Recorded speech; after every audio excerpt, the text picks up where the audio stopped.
Hello guys, today I'm going to show you how you can send fax message in BLACKVIEW Tab 12 Pro. So in the first step, let's open the Play Store and look for the fax app. Choose Easy Fax, install it and open.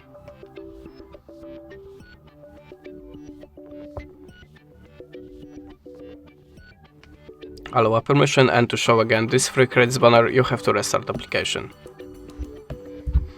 Click on the plus and choose Source Server Document. I'm gonna pick something from gallery. Got this photo for example, and just select it and click on the import. Now you can add this shape to your document or the picture. If you already click on the accept arrow icon and choose filter for the photo to make it more visible. Then click on the accept icon, choose secondary from the list and type the number it displays. To send the message, just click on this button. That's it. Thanks for watching, leave us a like or a comment and goodbye.